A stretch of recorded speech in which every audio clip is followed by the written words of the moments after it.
Absolutely. And since we're on basketball, we can transition to the NBA. Both conference finals have finished up. The Eastern Conference final winner, the Boston Celtics, the Western Conference final winner, the Dallas Mavericks. But before we get into the final series, let's talk a little about Ant Edwards. Ant Edwards and the Minnesota Timberwolves, getting to the Western Conference finals for the first time in I think since 2004, if I'm not mistaken. So in the first conference finals in over 20 years. 22 years old, Anthony Edwards has already stated his claim as being one of the faces of the not the W, but of the NBA, especially moving forward, especially one of the great young American faces that we've been kind of looking for to be able to, hitch our wagon to. I know for those that are kind of disappointed in how that series went and saying that maybe we cried them too early. What were your thoughts on the series and overall, and how we think that, what's the perception of what we should feel about, Anthony Edwards moving forward? Ant, man, he, like you said in the pre-show, man, he's 22 years old. I was running with the joke. I was one of the main ones running with the joke as well that he's, Michael Jordan, because both they look alike. You know what I'm saying? Man, maybe they just need one more score. They just need one more score, like you said. I got the stats pulled up from that night. You know what I'm saying? He played 43. And played his heart out. He played 43 minutes. He was on the court for 43 minutes, 28 points, 8 rebounds, 6 assists. Man, it's just, and I'm looking at Cat. Cat did his part, 28 points, 12 rebounds. You know what I'm saying? Then I'm looking at everybody else. Everybody else got single digit stats. 5 points, 8 points, 6 points, 7 points, 9 points. You know what I'm saying? 7 points. I think the second highest is Rudy Gobert. Third highest is Rudy Gobert with 9 points. That's not gonna get the job done, especially against a Dallas Mavericks who's experienced in the playoffs, who it's his experience. I think experience got the better hand. Luka, he always make that deep dive into the playoffs, and I think the Warriors will stop him or something like that. Would it be the Warriors that used to stop him all the time when they had their shot going on, or who would it be? What, the Lakers sometimes? For who? For who? For Luka in the past. Oh yeah, in the past, yeah, it's been the Warriors. It was the Warriors when he got put out in the Western Conference Finals a couple of years ago. Warriors, okay, yeah. And the Clippers too. And the Clippers will always kind of be his Achilles heel up until this year. The Clippers will always get them boys trouble as well. Okay, yeah. So and it's gonna be that's gonna be a tough task, man. That's just it's a tough task on Ant. It's a tough task on the Timberwolves. They just need one more score. I think they need to try to holler at Trae Young if they get a chance. Maybe see what Trae Young's about. Maybe draft some. I don't know. Maybe they can try. Well, I don't think it's gonna be this draft. Honestly, I don't know. I can't even name you one person I'm excited for in the draft. But it's just maybe somebody in free agency or somebody that's coming out. They just need one more score. They need someone that can consistently score, that can play the paint. Trying to think maybe who. Maybe holla at DeRozan. Maybe holla at. I'm gonna be honest. I think the biggest improvements they can make would just be their young guys getting better. Of course, Anthony Edwards still has, still has a ways to go. He's not even close to, I think, his final form in terms of being like, what's the best final form Anthony Edwards got to be. I don't think we've seen that yet. And like I said, there were other young guys that are on that roster that we can all say like, hey, can you get more out of him? So for example, I'm looking at Jay McDaniels is still a guy that's only 23 years old. He's still a guy that the more he can grow, the large role he can take on offensively, that helps you moving forward. Obviously, who is it? Nikhil Alexander Walker. Like, hey, can we get a little more consistency out of you on the offensive end of the court as well? Their defense was what had been their stalwart all year. That's what they leaned on, and that's what they leaned on in the playoffs as well. But when you get to that point, you ran up against one of the best offensive backcourts we've ever seen. Like, we're talking about Luka and Kyrie. These are two of the best closers in basketball current day. And when we start looking at it all time, you're going to start to recognize that, hey, these are two of the best that we may Very have ever seen. So and very clutch. Very clutch. I mean, very clutch. Like you start looking at the games, like all of the games in that Minnesota Dallas series were close and were always close. But the one thing that they had was they had two guys they can go lean on when it's time to go get a shot. And that's what we all know. That's what it comes down to. Great offense is always going to beat great defense, especially when you can keep things within range. You know what I'm saying? We've seen it all throughout the year. If you give Kobe Bryant 2 minutes left, 3 point deficit, 4 point deficit, you still trust Kobe Bryant to get it done. Same with Jordan. Same with a myriad of other great players. Like you trust if you have those types of guys. When you got Kyrie and Luka is easily the best forward we have, the best young forward we have in the game right now. I mean, he's probably he's in that top 5 discussion in terms of current day players in the league. Kyrie's is well known and well respected what his ability is as a closer. No matter how he's been playing for the entirety of the game, you very much trust the guy that's only stands 6 foot, but can but has a 3-level scoring game. I mean, he can drive, he can post up, he can shoot the midi, and he can shoot from 3. So you're talking about one of the most complete guards in terms of offensive skill sets that we have in the game. So I think until Anthony Edwards gets to that level offensively, because he's still not there. He's still very much leaning on his athleticism. He's come a long ways in terms of that mid-range game and that 3-point shot, though, and that's become more consistent for him. But he's still got more room to go. And I think when we start to see more of that, I was proud of Karl-Anthony Towns. We talked about that in the pre-show as well. He played to a certain level, but like you said, those other guys are going to have to be what comes along. But I think for right now, there is I wouldn't be in necessarily the biggest rush to find anything. You got to find the right piece before you start moving things around to try to make this team better. yeah, I respect it. I respect it. Development, man. It's really all we. We cut out. Oh, okay, my bad. But yeah, development. It's really all we discuss. We discuss that all the time, man. And I don't know pretty much. Basketball, man. I just gotta get a little bit familiar with it, like just with the development role, man. I'm think that's just something that just ain't gonna happen overnight. Just looking in, what I'm saying, it's gonna take a few years, So maybe the luck can go in the Timberwolves' favor, just like how it came in Luka. Luka came close. And you know what I'm saying. Sometimes you gotta get knocked out, go in the lab, figure it out. You know what I'm saying? Dallas, they brought in Kyrie, last year or year before that? Boom, So maybe you just need to develop your guys or bring in one more. Timberwolves, they just one more right move. They are one more right move, whether it's developing a guy or bringing in somebody. They're one more right move away.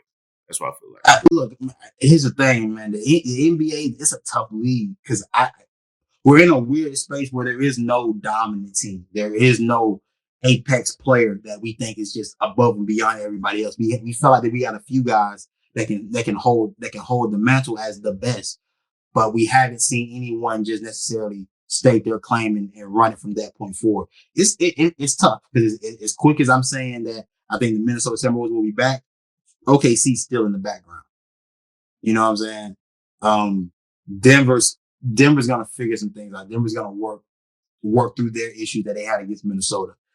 There's too many good teams right now for me to say that anybody's guaranteed to get back. Memphis. Still can't. Hey, Memphis. Memphis. We are forgetting.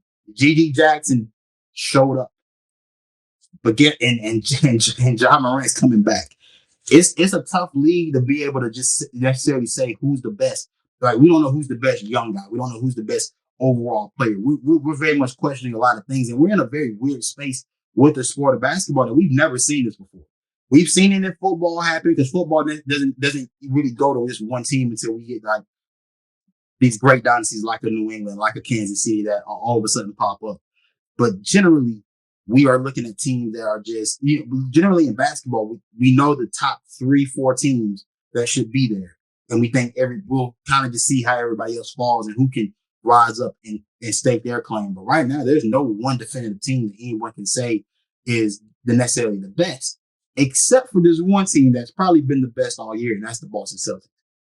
And I'm asking you, like, do we see any way Boston doesn't win this NBA Finals? Like, this feels like we said it last episode, and I'm saying it again. It feels like this should be the year, right? And like, it doesn't seem like there's a way for them to lose this year. I mean, I think we even said it. It'll be a terrible look, man. A terrible look, bro. If they don't win it, that'll be a terrible look, man. And that's what we said earlier. That's why I want. If you want to, matter of fact, you want to do a prediction of what we think how the finals gonna go. Yes, sir. Let's do it. Just go to the next. Let's do it. Okay. So, like we said earlier, Luka and Kyrie is very clutch. Boston, they best bet. They might want to try to like take control, especially in the fourth quarter, and try to get a most comfortable lead as possible. Because if they play the Mavs close, they're gonna get heartbroken. Because Tatum, I'm sorry to hate to say it, he don't show up in clutch moments. He hasn't showed up in clutch moments. And the only person that really is taking over is Jaylen Brown. Take away Jaylen Brown, I don't know. Derek White, I mean, he showed up in clutch moments for him as well. You know, they got a game winning 2 or 3 one time, or whatever, to take care of the Pacers. You know what I'm saying? Look, So I agree. Jaylen Brown has been the consistently.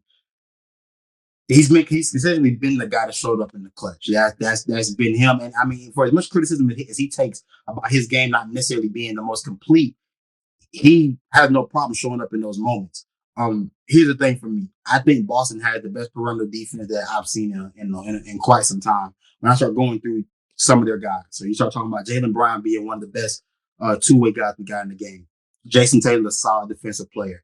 Derek White taking up that Marcus Smart role that he had last year, and also got to contribute on the other end of the floor. And then Drew Holiday. I just don't think Dallas is going to have enough to deal with that for 48 minutes every night. In a 7-game series, fam, I think Dallas can push this thing to 6 at max. I'm gonna be so for real. I think Boston gets it in 5.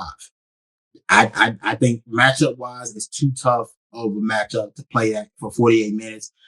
Knowing that you have guys that can also attack Luka and Kyrie on the other end. And I don't necessarily love the matchups in the post either. I don't love Gafford and Derek Lively versus Horford and Porzingis, because I know Horford and Porzingis can go to work on the offensive end of the floor. If Porzingis is healthy, but Porzingis was one of those guys coming into the season that I'm like, I know he's a good player. I know at his best, he can contribute for a championship caliber team, but is he gonna be there? He's likely gonna be there for the NBA Finals, and if he's there, I have no question that Boston probably puts him down pretty quick. If I'm being completely honest. yeah, man, we asking big from Dallas. Going to ask for a big game from PJ. PJ got to show up. Derek Lively got to show up. Derek Jones Jr. He going to need to show up. All these guys going to have to show up for him, man. You know what I'm saying? And these are guys that I think are just nice role players. I think they've done a great job for this team, but they're gonna have to kind of play above and beyond the call of duty in order to have a chance to win a championship, man. PJ's still developing. He just, he left Charlotte and over in Dallas now. But I mean, he just still rolls. Shout out to PJ Washington though for being able to getting this opportunity to go to a good franchise, finding a role and thriving in said role. And when it goes to show you that, like, bro, like every player is not a bad player. You have to just understand where certain guys are and where their game fits and coaching fits and style fits. Yeah, it all matters. No matter how you draft these guys have roles and skill set that they know that they've been the best at since they were in Little League. When you play to their skill sets, if you can find that role for them, bro, you can maximize almost any player you got in the league. Absolutely, bro. And it's just defense wise, maybe Table can. If I don't know, because I just see some games. I just see you can be all up in Luka's face and he gonna shoot it up and he makes it every time. You know what I'm saying? Kyrie, you can double him. He got the handles to get up out of that and make a layup on you. You know what I'm saying? I think it's gonna be a fight. It's gonna be a fight. I, If I'm gonna say game 7. I think it goes game 7. okay, I think it goes to game 7. or who you got in a game 7?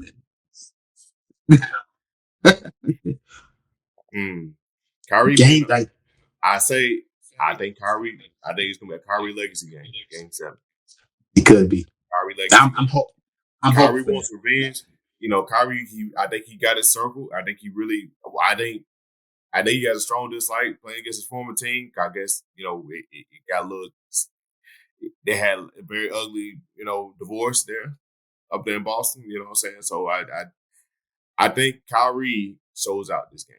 And I think that they figure out a way defense wise. They figure out a way to get Tatum cold. Tatum can't start. That's the thing though. Tatum can't be on that cold shit. He just can't.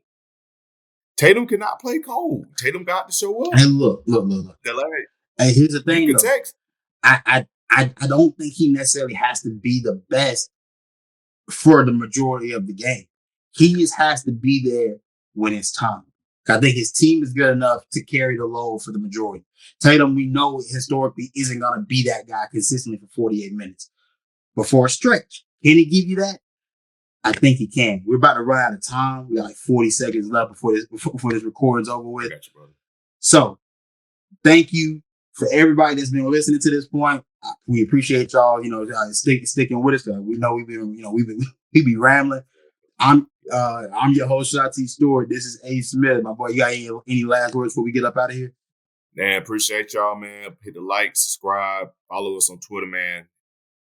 Peace. We appreciate y'all. We out, man.